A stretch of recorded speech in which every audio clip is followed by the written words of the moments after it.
Good evening, whenever you are. Good afternoon. I'm Abdelaziz Eitali. I'm head of the Economics Research Department and Policy Center. I'm very glad to introduce this panel.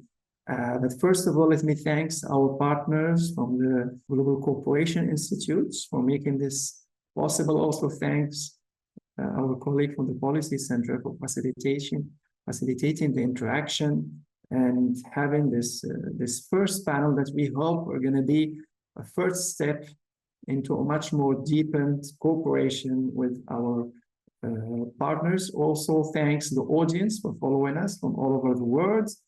This is a timely topic, I think relevant. No need to say much more about how important for our two regions, our two economies, how it's important to address such a topic of industrial policy, how it's very important to understand the implication at the regional level, at the global level, and also what it means for our two regions in terms of growth strategy and mostly the cooperation perspectives for our two regions. This is very important, and I will say it's straightforward as a topic. First of all, with all the global transformation that we are going through and how industrial policy, especially the green one, has become at the forefront of the global discussions.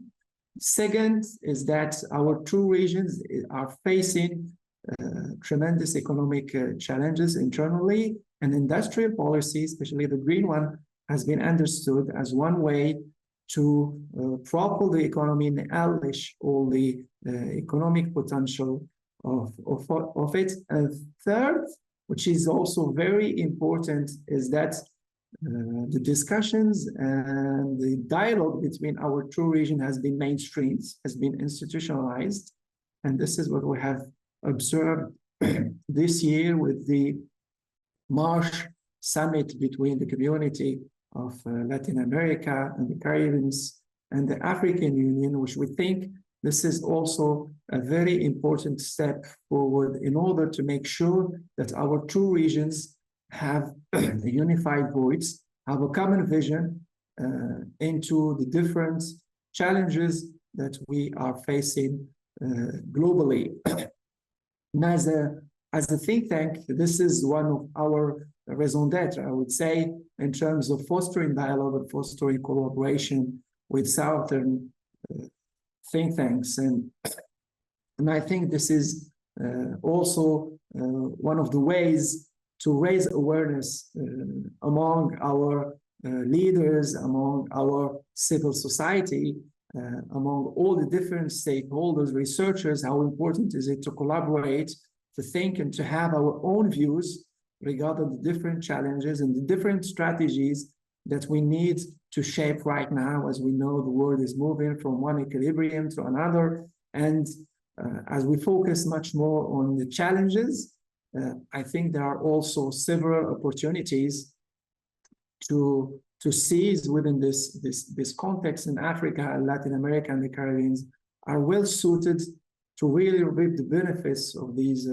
transformation. And I think I'll stop here.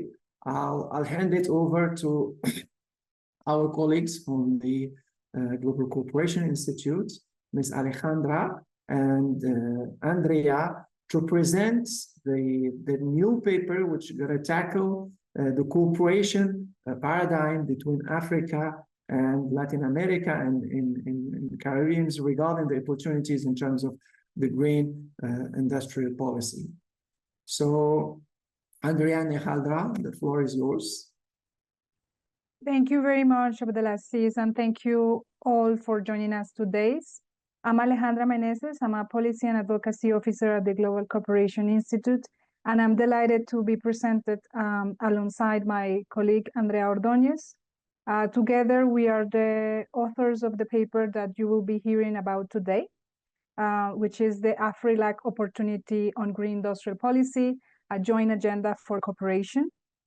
This paper is the result of months of research, expert consultations, and structured interviews with leaders and practitioners across both regions And what we want to share with you in the next 10 minutes is not just an analysis of the problem, but it's more of a concrete proposal for what Africa and Latin America and the Caribbean can do together right now to change the terms of green industrial transition.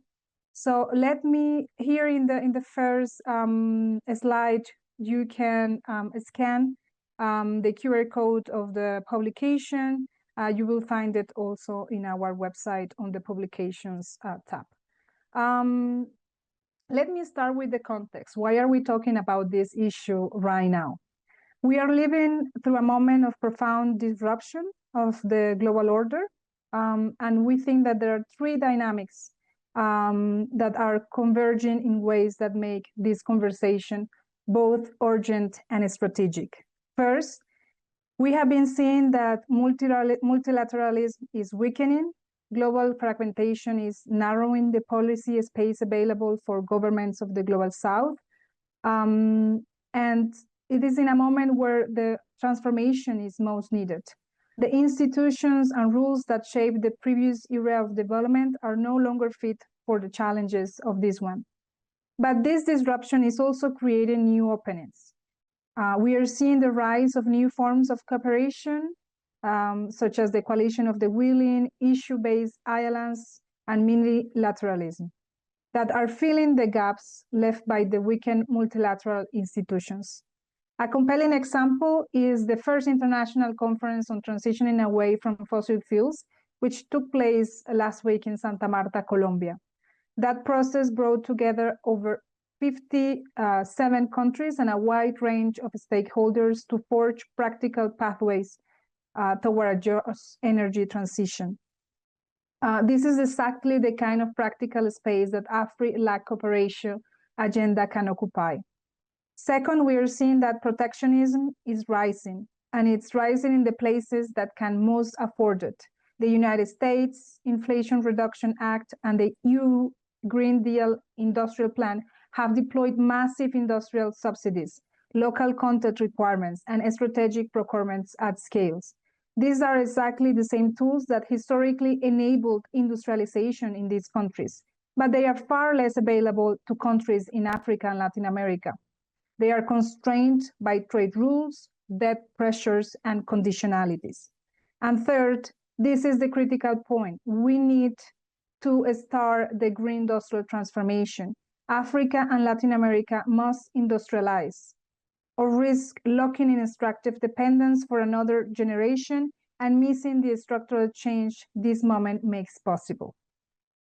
Now that we have seen a little bit of the context of why are we talking about this issue, then we will see the opportunity that these two regions shared. Africa and Latin America together, as you know, represent up to a third of the world's population. Latin America and the Caribbean accounts roughly half of global biodiversity and around a third of freshwater resources. Africa holds some of the world's most critical mineral reserves that are essential to clean energy technologies and the supply chains underpinning the global energy transition. These are not marginal players in the green industrial story. These are the central actors. And when you put them together, you get the scale, the resources, and the shared development priorities to shape the terms of the green transition. Green industrial policy sits at the intersection of development and climate change agendas. It's a unifying framework for joint action that can reshape global narratives, shift global policies, and reorient global systems. Now that we are seeing the shared assets and the collective power of these two regions, we will briefly mention some of the structural barriers that are holding the global south back. So what is stopping them, of these two regions, to collaborate together and cooperate? Our paper identifies three structural barriers that are deeply embedded in the international system and structure, and that no single country can address alone. So we start with trade. We're seeing that trade rules restrict the use of subsidies and local content requirements at national levels. Investment treaties limit the policy space available for green strategies, and bilateral pressure from more powerful negotiating partners pushes countries into terms that undermine their long-term development interests and strategies. On finance, we have high borrowing costs, volatile capital flows, and debt pressures that reduce fiscal space and push governments towards short-term strategies rather than long-term patient capital that green industrialization demands and needs. And even when climate finance is available, we see that it comes with a set of conditionalities that are often misaligned with the industrial transformation needed in these countries. And the third one, on technology, we see that intellectual property regimes restrict access and slow capability building. Where technology transfer does happen, it tends to be limited to deployment and assembly, not to manufacturing, maintenance, and innovation, where long-term value is actually created.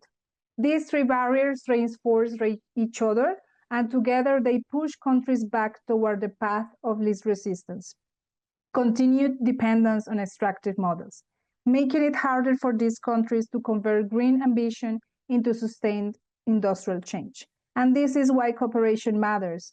And this is what the rest of our paper, which Andrea will now present, set out to address these issues. Thank you, Alejandra, and good morning, good afternoon, good evening to all. I'm Andrea Ordóñez. I'm connecting from Quito, Ecuador, and I'll just share briefly some of the key points in the agenda that we are proposing for this Afri-LAC collaboration. As Alejandra mentioned, this process entailed conversations with a wide range of actors across the regions. And one of the most critical things that appear in our conversations was that experts, civil society organizations, and governments were all agreeing that we don't want just any type of green industrial policy, and we don't want just any type of cooperation around green industrial policy. And extracting from these conversations, we've summarized these as 4 principles that should guide industrial policy and the cooperation that will guide our work together. So the first principle is human dignity, and the idea that the industrial transformation must work for people and should have a well-being of individuals across Africa and Latin America as central to the agenda of cooperation. The second is around policy sovereignty, the idea that we want a cooperation that highlights the opening the policy space for governments to deploy the types of policies that they see fit for their context, and in that way that the international context supports local action, that doesn't impede it. The third one is that we think that an effective cooperation among Africa and Latin America needs to focus on tackling these global challenges that Alejandra has mentioned, focusing on the barriers of financing, trade, technology, where we feel that collective action can have its greatest impact. So the idea here being that an agenda of cooperation can focus in many themes, but we think that it should focus on those global challenges where cooperation between the two continents can make the most difference. And number 4, expanding on the second point of policy sovereignty, that these global processes should be expanding the flexibility and allowing multiple countries to introduce green industrial policies in their set of tools for economic transformation. So we feel that we need to make sure that our cooperation between Africa and Latin America doesn't propose just one model of industrial policy, but that it really accommodates a full diversity of policy alternatives that governments can implement. We can go to the next slide. So what we are proposing is that the action agenda for the both continents should include these 3 action points. First is to frame a new narrative. Second, to negotiate better deals together. And third, to build together the environment for a new green industrial policy. What we are setting here is an agenda that, of course, needs the leadership of countries, but where also local organizations, local governments, private sector needs to be involved. So the first one refers to framing the new narrative for green industrial policy. In our conversations, it became clear that it's still necessary to make sure that green industrialization is seen as a legitimate and necessary policy, and that the Global South can have a leadership in shaping these narratives. The second one is on negotiating. So this includes the capacity of both Africa and Latin America to find specific areas for collective bargaining. And these can be around trade, finances, and access to technologies. All these are spaces where both Africa and Latin American countries can benefit from the power of having multiple countries having a common agenda. And the third one is around building shared markets and also shared knowledge and capacity. We know that in our conversations, it has emerged that there are a lot of opportunities to share knowledge between the regions and to build these direct channels of communication and trade that are currently being mediated by governments, actors, currencies of the global north. And so finding these opportunities to build this new agenda and these new ways of coordinating between both continents. Next.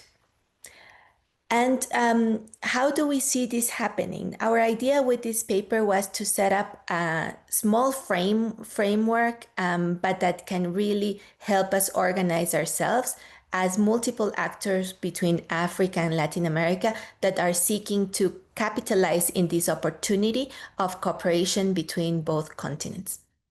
As we have heard, there has been many good moments this year that we need to capitalize on, and that we need to make sure that we have the right ideas, the right people, many of whom are in the room today, talking about these issues and bringing them to the right places.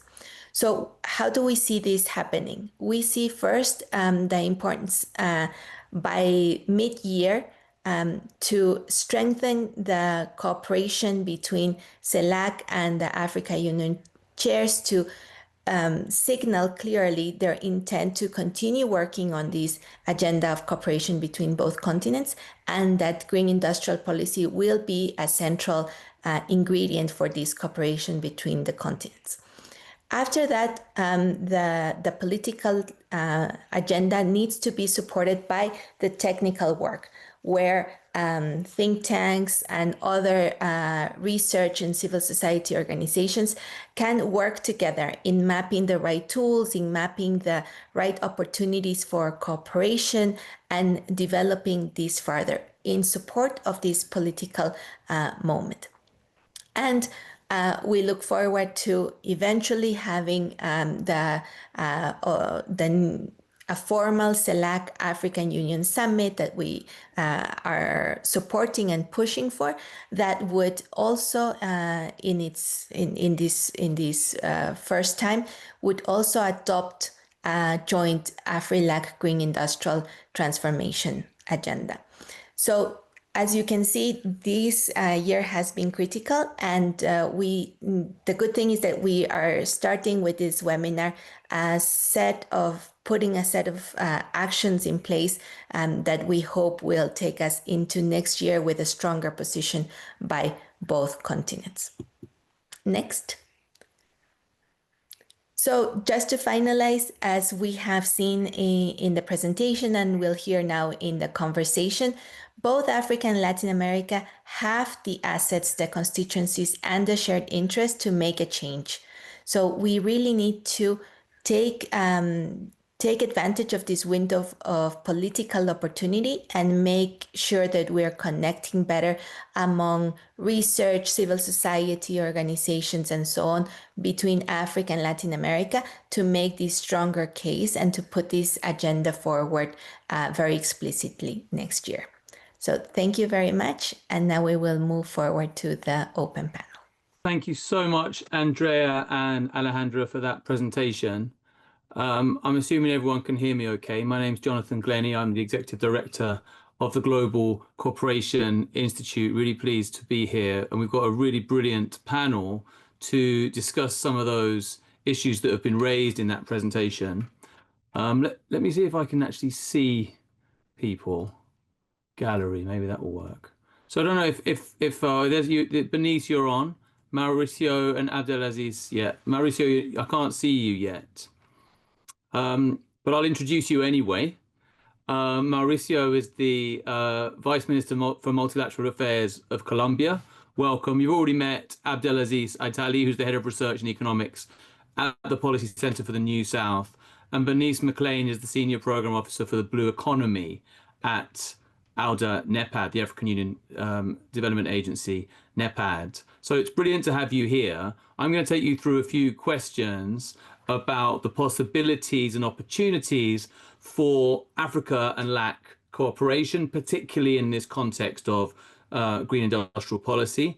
And then we'll open it up to the attendees to ask some more questions, and then we'll come back for a final round and see if we've got anywhere. I'd like to introduce you first, Mauricio, Minister for Multilateral Affairs of Colombia. You've got a doctorate in political science, so you're very much an academic as well as a minister. And previously, of course, before joining the government, you were a professor at the Universidad de Rosario, which is in Bogota. And the last time, so I used to live in Colombia, and I've just moved back to London. But the last time we saw each other, Mauricio, you were very much involved in delivering that really important and I think really original meeting of African governments at the CELAC meeting in Bogota. And you know, I've been living in Latin America for many years and always wanting to see how this relationship between Latin America and Africa needed to develop more. In some senses, to kind of bring together the power of analysis, but also the political power of those two regions. Feels like it's happening for the first time in quite a long time for a serious way. So I just wondered if you could give us your perspective on how you see that. Where's the political momentum, especially coming out of the Bogota meeting, and what conditions need to be in place to turn this from, I guess, another start to the start of something really significant? Well, thank you, Jonathan, for this presentation, and thank you also, Andrea and Alejandra, for that very interesting presentation about the situation in general in Latin America and Africa. To address both questions, I will begin in saying that we are in a very crucial moment in Colombia, because you know that we just give the chair of the CELAC to Uruguay, but in this year we tried to take the lead in some very important subjects, especially in relationship with Africa. In that line, the leadership of our Vice President, Francia Marquez, was very important, was fundamental. You know her. She has a great voice. She has a lot of impact in the African continent. She has a lot of leverage. So in first place, I would say that we have to take into advantage her profile, her political will, because I think the most important thing here is the political will, and we have shown it during the last year. I think that the first high-level forum, Africa and CELAC, was a non-returning point. And I would say, Jonathan, to answer your question, that the next step to go ahead, to go further, will be to have a roadmap, because it was important to have, like, we didn't have a declaration because we weren't able to have this summit with the African Union, because they were really, it was like almost impossible because of bureaucracy. So we don't have like a counterpart to have this declaration, but instead of the declaration, we had a communique that was really important, is anyway a political document, but we need a roadmap with concrete actions. And I think that in those actions, the decarbonization, the idea of adaptation towards climate change, it's very important. It's at stake because what's happening right now in multilateralism, just as Andrea just said. So we think that we have to work together, both continents. We think that we have a lot of experiences to share. So the first subject will be adaptation in the context of climate change. Secondly, I think that international cooperation, South-South cooperation, is very important because of what's happening in the global north, because of what's happening in the UN system, and so on. So I think that we have to be resilient, and as we keep together, we will be resilient. So I think that cooperation will be like the other subject that is very important. I think that we have to make like a big block in multilateralism to defend the values, the norms, the international law, who is, I wouldn't say that is weakened. I would say that is under siege. It's really different. And I think that we have to stand, we have to defend it. And that's more or less what we are trying to do. I will end this comment saying that for me, this is the moment for the global south. And that was my message in this breakfast that you were talking about, dear Jonathan. I think that we need to be together. We have to build a block. I know what we are very diverse. I don't want to be naive.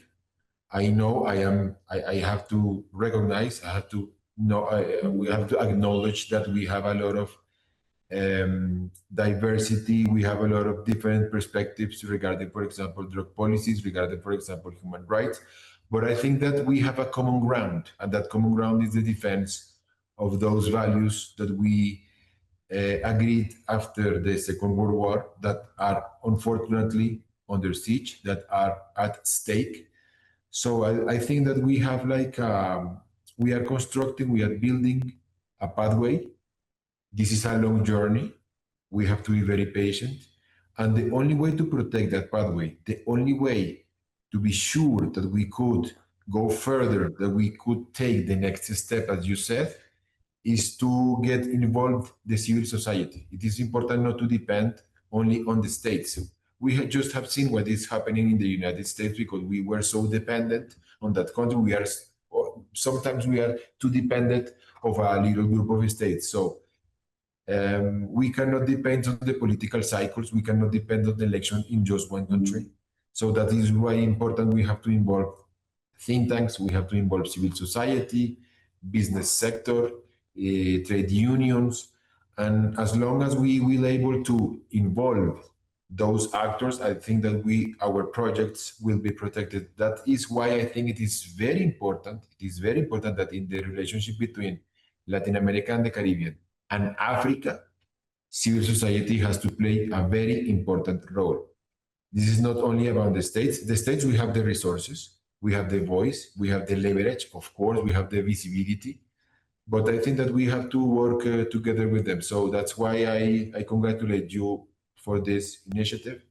Let me just repeat and congratulate the work of Andrea and Alejandra. Those insights, I think, are very important, fundamental for us as a government. And thank you for the invitation. Brilliant. Thank you very much, Mauricio. I've got so many more questions about what the next step is in the process, like towards Uruguay. And interesting what you were saying about civil society and think tanks. And Andrea Ordóñez, I'm not sure she mentioned this in her biography, but she used to lead a network of Southern think tanks called Southern Voice, which maybe PCNS is part of.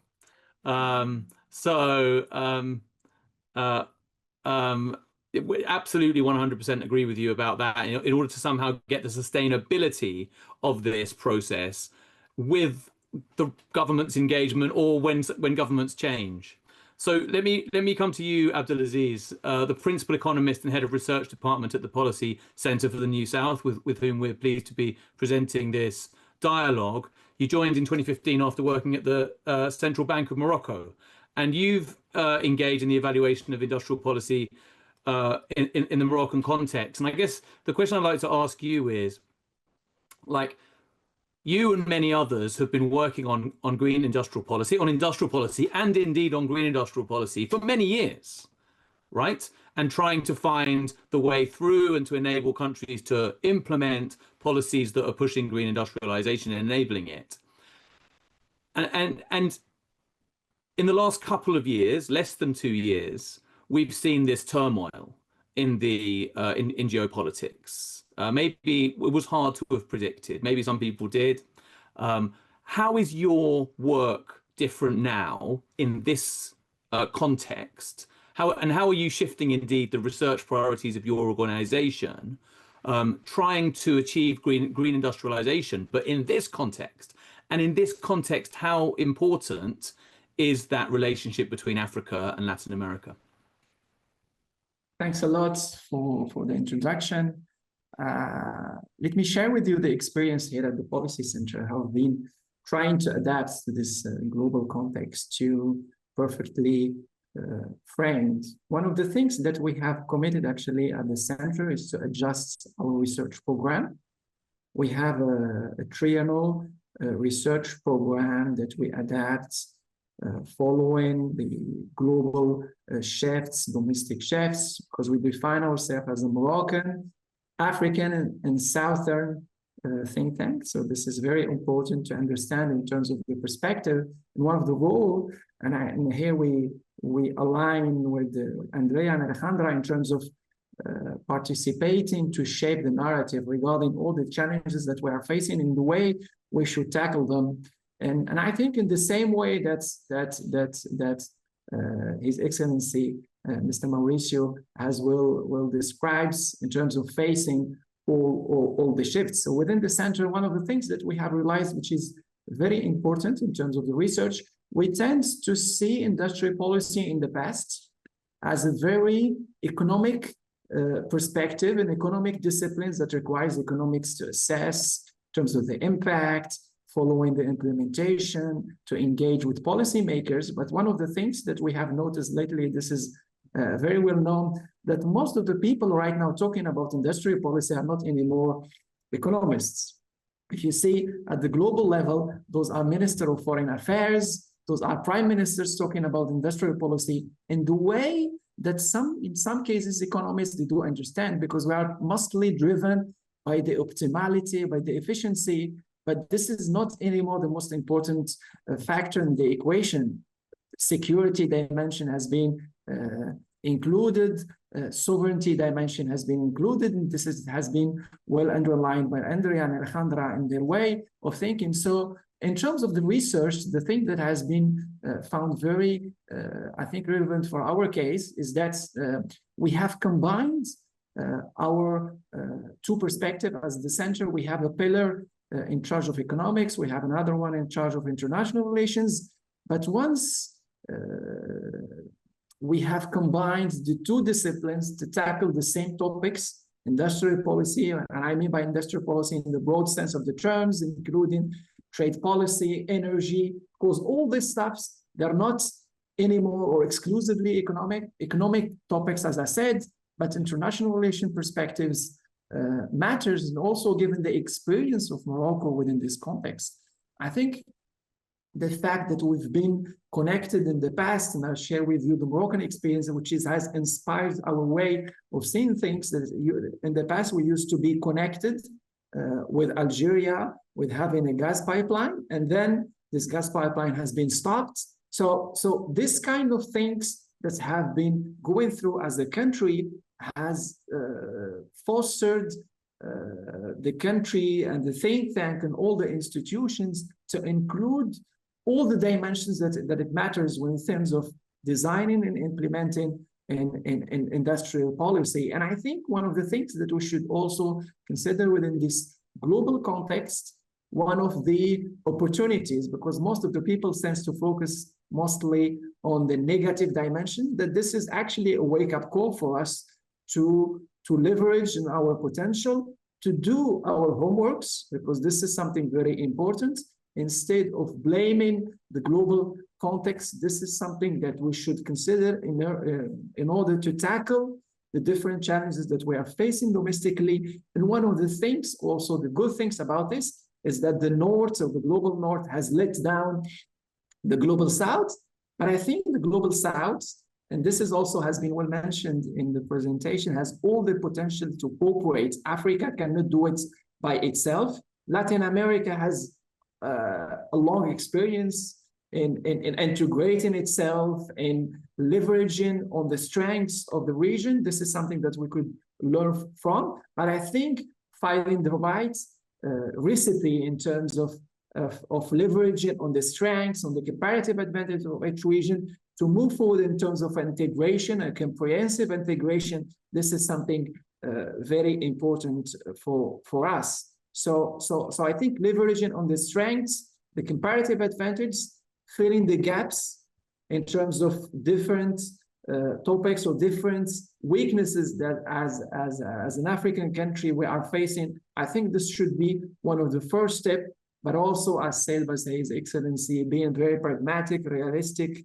This is also very important and also very patient. This is a long journey that requires the involvement and the engagement of different stakeholders, starting from policymakers, civil society, and think tanks being central part of it, and also university and researchers to raise awareness regarding the potential opportunities of collaboration among our two regions. Thank you so much, Abdelaziz. How interesting to hear how your research agenda is shifting. And I'd love to come back and chat a bit later on how to kind of build that political engagement that clearly is necessary, because it's not just about kind of getting the right economic policies. Quite clearly, this is a question of major geopolitical interests, and therefore those kind of regional political engagements is so important. But let's come to Bernice McLean now. You've been at Alda NEPAD for about 10 years, and you're leading the Blue Economy unit. So we all talk about green economy all the time. Blue economy is a little bit more niche, because whereas every country in the world needs to sort out its green economy, I guess blue economy is only for countries with a coastline. I guess maybe major lakes. You can tell us. And you have engaged for a long time, both in providing technical support to, of course, African Union and regional bodies, also in South-South cooperation, including with Colombia, which you were telling me about in a previous call. And so I guess a question for you is, firstly, the relationship between blue economy and green industrial policy. We don't often hear the phrase blue industrial policy, by the way. That's a phrase that we have started to use at the Global Cooperation Institute, but it's not a common one. So why isn't there more of that? But that's in brackets. The most important thing I want to ask you is how you've seen South-South cooperation as a way to help develop your work on blue economy, both within Africa, of course, which has been your main focus, but also across regions, including with Colombia and Latin America. Great. Thanks so much, Jonathan, and good morning, good afternoon to the colleagues and fellow panelists. Maybe just to start, Jonathan, with your questions in brackets, so that it grounds things a little bit. So I think one of the benefits of where I'm sitting at the moment in Blue Economy is that the Blue Economy programming in NEPAD actually grew up in the industrialization division, because it was a new focus area that we were looking at the time. So the conceptualization around blue economy coming from fisheries and aquaculture and expanding into the integrated approach of blue economy really grew up within that industrialization perspective, and not just pure industrialization, but green industrialization, alternative energies, industries without smokestacks like tourism and the like. So I think the question around, green or blue industrialization, it's kind of the same thing. It's all about being grounded in sustainability or in utilizing natural resources, and in this case, aquatic resources, in a more sort of sustainable and circular perspective. So I'm happy if you refer to it as blue or green. That doesn't matter to me. I think, yeah, so let me go to your second question around the sort of the evolution of the South-South cooperation. I think this question, based on what everybody's been saying so far in the presentations and the other two panelists, I think it's particularly important because it speaks directly to the evolving nature of the South-South cooperation and of what that's beginning to mean in this new crazy world that we're looking at. So this is a time when both Africa and Latin America and the Caribbean are really searching for development pathways, models, approaches that aren't only sustainable, but are also economically transformative and resilient. So our perspective at NEPAD is that we believe that the future of kind of green industrialization can't simply be designed for Africa and for other regions like Latin America and the Caribbean alone. It must be increasingly shaped by the partnership together. So I think we've heard in the previous presentations that both of the regions are confronting really similar structural realities, as Alejandra and Andrea outlined. We are regions that are extremely rich in biodiversity, I can say in oceans, in the aquatic resources, strategic minerals, renewable energy potentials, and the like, but most importantly in youthful and rapidly growing populations. So I think the problem is that too often we continue to occupy the lower end of the global value chains, and that's really where the rubber hits the road. So the challenge before us is not only an environmental transition, it's economic transformation. So in this perspective, the partnership between outer NEPAD, the AU, and APC Colombia has been extremely valuable. It reflects a kind of a modern and evolving model of South-South cooperation that's based not on dependency, but on shared sort of strategic interests and on mutual learnings and practical implementation. So the relationship evolved quite steadily over a number of years. It wasn't only from just the blue economy perspective. We looked at other sort of cooperation frameworks covering areas like science, technology, and innovation. Agriculture and food systems was a big one. Governance, professional training, which was really useful. And environmental sustainability and institutional capacity building. And then in recent years, both institutions worked to really revitalize and operationalize the partnerships through technical exchanges, joint implementation planning, and practical cooperation mechanisms.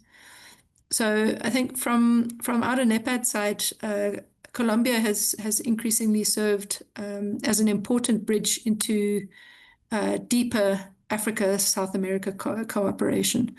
And one important lesson from this experience, certainly for myself, is that South-South cooperation becomes transformational when it's supported by both political dialogue. I think Maurizio mentioned the need for political will, so that's extremely important. But we also need implementation frameworks, we need financing arrangements, institutional partnerships, and practical exchanges. So I think for us, one of the key lessons again is that Africa and Latin America and the Caribbean share, as I said, many common structural opportunities and challenges. And we're both sort of seeking pathways towards more value addition, not just extractive value chains, towards industrial diversification, climate resilience, and more inclusive and sovereign development models. So I think the question is now whether we remain exporters of raw potential, or whether we can jointly build the industries, the innovation ecosystems and technologies and financing partnerships in a way that's integrated and very important, and that allows our regions to move higher up the value chains. And I believe this is where the Afri-LAC cooperation becomes strategically important. So we increasingly move from dialogue into co-investment, into co-production, co-innovation, all the co-words, and joint implementation. So that I think is a real opportunity for our regions today. Thanks so much. That's brilliant, Bernice. Thank you so much. I think you really, continue to set up the question, so what next and so how. All of the co-words are good words, by the way, in my experience. So always welcome. I want to come back to Mauricio. By the way, can someone tell me how I can get questions from the attendees? Because I don't know where I get them from at the moment. I'd like to bring in people that have come, not just the panelists, but I'm not exactly sure how to. So if someone could just find a way to do that. But meanwhile, Mauricio, Bernice and Abdelaziz talked a lot about value added, about transforming economies, moving away from the extractive experience, which of course has been the experience of Colombia and so many countries in the global south. It feels like the talk is being talked across the world, but certainly the way that we framed it in our paper that you heard from Andrea and Alejandra, the structural barriers remain. The slowness of those responsible for international finance, international trade, and access to tech, advanced tech that is required to industrialize in this way, is worrying. Is it something that you've come across in your experience? And what do you think is the most realistic way for a collective Africa-LAC action group or coalition to begin to chip away at the trade, finance, and tech barriers that will actually enable countries in the global south to do exactly what Bernice has set out? But that's been the plan for decades, right? And somehow it's been pushed back and it's never quite happened, or it happens very slowly. Is this now a moment where it could happen, and what might be a successful political strategy to achieve that? Well, a very interesting question. We just held, as you know, the first conference of abandoning the fossil fuels in our economies that are really dependent on those raw materials. So I think that we would do, like, in 3 steps, something meaningful. The first, I think, is that we have to create a group of countries that more or less have the same values, like-minded countries, as we did it, for example, in Santa Marta. We had 60 countries, but we have to do it right now with the leadership of Colombia and Senegal. We have to do it in both regions, because I think that there is like a very big and important asymmetry in the involvement in the countries that are willing to, for example, go further. That's the case of Colombia. But I think that there are other cases, for example, such as Brazil, who is willing to, but I think the commitment is quite different from Colombia. That's the example, for example, why the countries from the Caribbean are very vulnerable towards the climate change. So I think that they are like in a very good eagerness and disposition to work with us in that subject. The second is that we have to build a new financial architecture. Right now, I think that we have a lot of incentives for the extractive economies, and we have to create incentives for those countries who are in this transition. For example, we have to reevaluate all the system of evaluation of risks, because if we want to have an assessment, a real assessment of the risk situation, we have to take into consideration what are doing the states in terms of green transition. And we have to include, for example, those countries who are willing to make like very tangible steps, very concrete results. We have to award them. We have to stimulate them, because what is happening now, that there is like some kind of punishment to that countries that are willing to make some changes in their economic structures. And in third term, I think that I will insist in the work of civil society. I would insist in the work of, for example, and that is related with the other point, the banks, the regional banks. And I think that in both regions, for example, that's the case in Latin America, the CAF has done a great job. And I think that in Africa, we have like a more strong structure, financial structure. We have like two zones where they have a regional currency. We have at least 3 or 4 regional banks. So I think that if we would like to have like a clear pathway towards a green economy in both regions. And I think that first we have to establish like a very flexible group of like-minded countries in both regions, leading by Colombia and Senegal. Secondly, we have to think in concrete action. And in the third place, I think that the role of the regional banks will be will be fundamental. I'm not hearing you.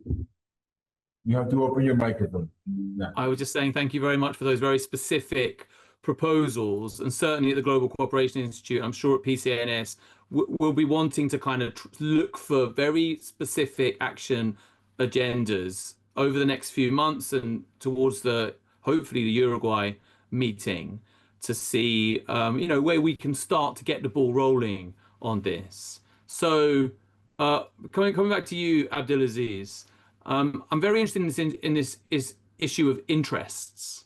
Clearly, it's in the Moroccan interest and in the African interest to develop these industrial policies in order to build jobs and all the things that come with that. Is there a sense that there is a problem with the global North understanding that it's in their interest as well? It strikes me, especially with Europe, it's quite weak at the moment economically. And there could be this possibility of actually an alliance with Africa and Latin America to deliver a kind of a stronger economies in all of those regions. And I just wonder what you think the barriers are globally to, again, overcome the trade, finance, and tech structural barriers that we've talked about in our presentation. Thanks, Jonathan, for the question. Actually, as you said, there are complementarities, and I will focus here on the EU and Africa. There are huge complementarities between EU and Africa. One of them that I will focus on is in terms of the energy. I know that now that there is a major energy challenge that is facing Europe, but especially North Africa could be a provider of clean energy to the EU, given the natural endowments, the solar opportunities, the wind endowments also that North Africa is benefiting from. And this is one example among others in which Europe can foster and leverage in. The second one is the demographic boom that we are going through in Africa and general Latin America. We know that for the next couple of decades, Europe will face a huge challenge, a demographic one. Some countries will see the number of population reduce in the next couple of years.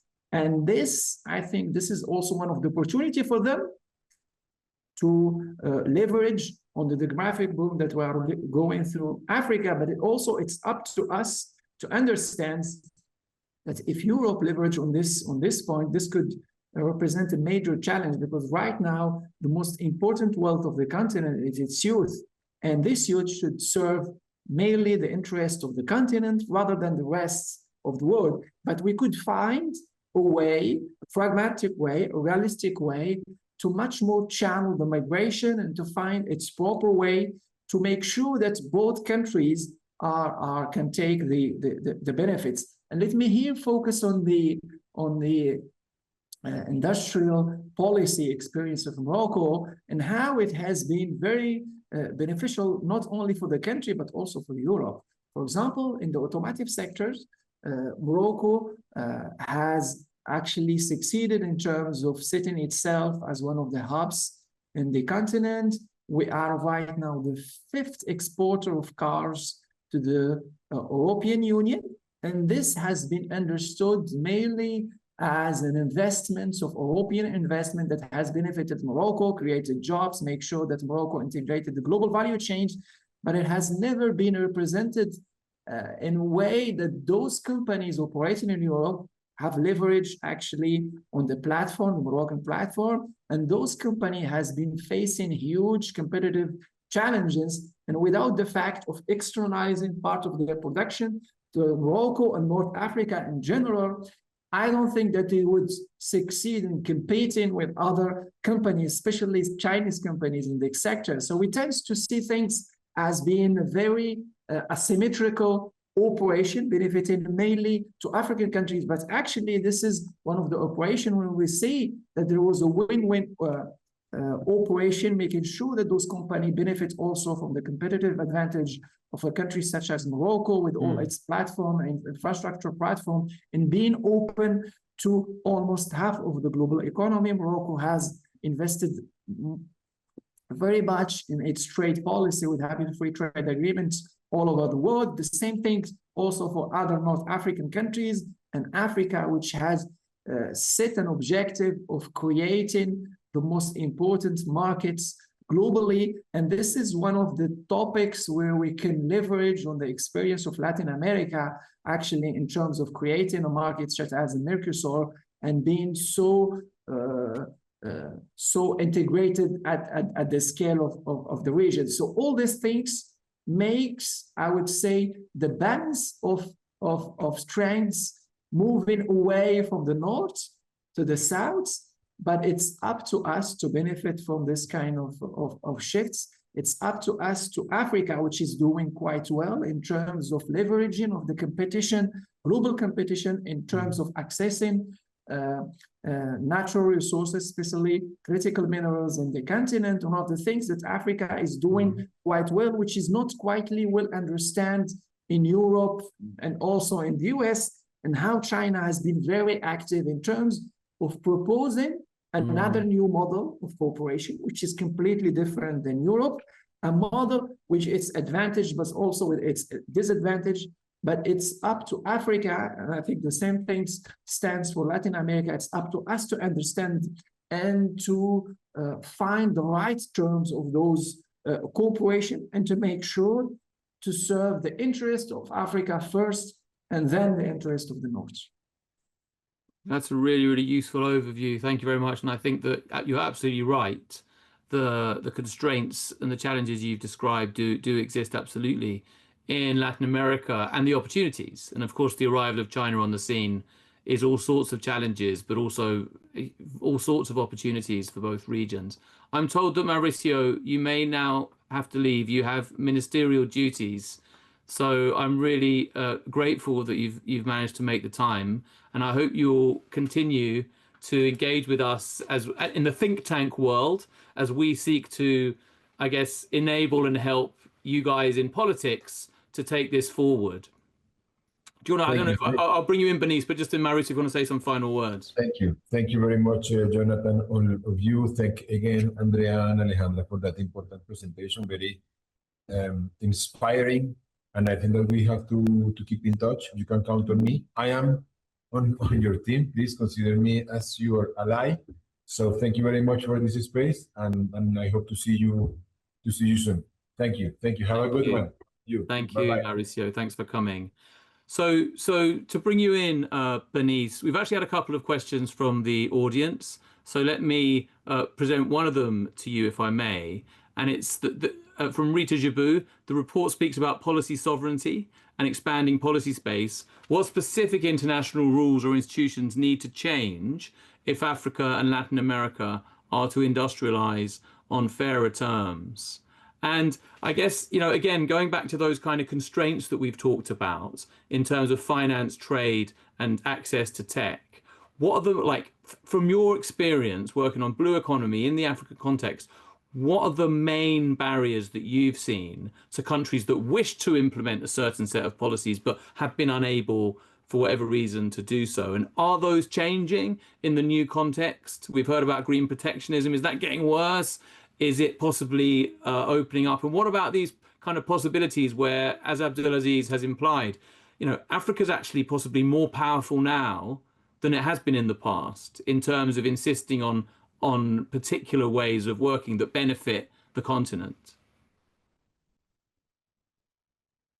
Yeah, thanks very much. And I'm going to speak a little bit off the cuff here, and a lot of this might be my personal opinion. So yeah, I think that's a really the question coming from the participants is a really good one.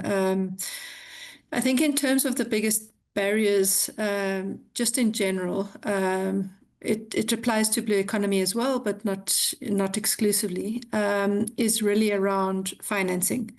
And I think for countries, for AU member states, I mean, there are a select few countries that have enough financing to do what they want to do in terms of the priorities, but not necessarily to leverage from the opportunities that are potentially coming across. So, Africa is so huge with a huge array of different levels of readiness of countries.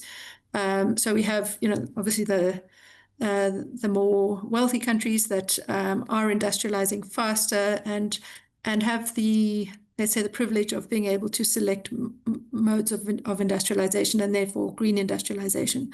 Other countries, as we know, are not so fortunate and are really just struggling to meet daily requirements of their population. So the privilege of being able to select a model of development is not necessarily there because the resources aren't there.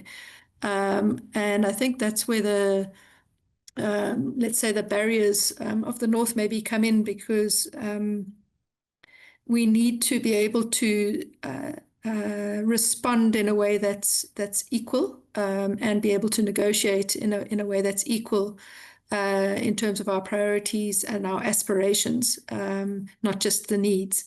And that's sometimes not necessarily on the same pathway as some of the countries or the development partners from the global North look at things. So I think it's about being able to articulate the barriers in terms of being able to articulate what the needs and aspirations and opportunities are for the countries, and being able to match those with the structural guidance, I can say, from the global North partnerships. So that's one aspect. I think a second maybe barriers, and this speaks a lot to blue economy, is in terms of resources, in terms of human resources, and the skill set that would enable Africa to leapfrog into taking advantage of a sustainable blue economy. This is particularly in the maritime space, because we know that it's really expensive, not only to work in the offshore space, and to have a strong understanding of what resources we have in the first place. So the science around things, it's a lot more expensive than terrestrial, assessments and so on. But also the technology to be able to do that is sometimes a little bit more specialist, and the skill sets, the human resource skill sets around that still needs to be really strongly built up on the continent. So I think those are the two sort of let's say practical ones. The last one is possibly around. I'll go back to the political will. And it's more of an understanding of the opportunities that can be offered by a field like blue economy. While Africa is a maritime continent, and while we have enormous inland waterways, I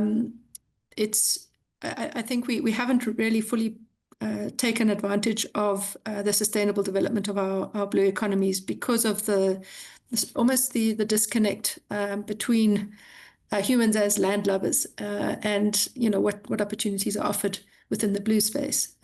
So there's that common saying: what you can't tell what's going on below the surface. If you look at the ocean areas or the lake areas, you can see a flat surface, and the resources and the opportunities that are below those are not readily apparent. So in terms of the political will and the understanding of those riches, as well as the need to develop them sustainably and utilize them sustainably, and go the extra mile in terms of the value addition. I think we still have a bit of a long way to go in that respect. So I hope that's answered. Yeah, that really has. And I think, you know, we're all looking out for what the concrete next steps are to turn this agenda into one that really does feel like Africa and Latin America finally kind of mobilizing its political power as well as its intellectual analysis. But that's kind of there. It's the question of building building a political power to actually insist on changes in the global economic systems and institutions and processes that really benefit Africa and Latin America, and the possibility that it feels like there is to do that now for all sorts of reasons. Some of them very, you know, long term, the rise of the global south, and some of them very short term, related to the rise of the global south. Actually, this kind of turmoil in geopolitics and the possibility of building anew. So we have 1 minute left. So let me thank the Policy Centre for the New South for co-hosting this with us. Thank you very much, Abdulaziz and Bernice, for joining the panel. Thank you to Mauricio, who's now left. Thank you to Andrea and Alejandra for your brilliant presentation. And do please, everyone on this call, feel free to go to our website, globalcooperation.institute, and download their reports. We'll be engaging on this issue in the year to come. You'll see in the report there's a kind of roadmap focusing on moments in July and October 2026, and then hopefully a summit in April 2027, because we do feel like this Africa-LAC relationship has a long way to go and a lot to offer at this kind of crucial moment in geopolitics. There'll be a recording and a post-event summary note, which will be shared with all the participants. And finally, an invitation to our next meeting on the global green transition, which is called A New Industrial Story, Crafting a Narrative to Unlock a Global Green Transition. And at Global Cooperation Institute, we're very, very keen on shifting the narrative, which we think then unlocks a whole range of possible policies and politics. So, Alejandra, you've just re-emerged.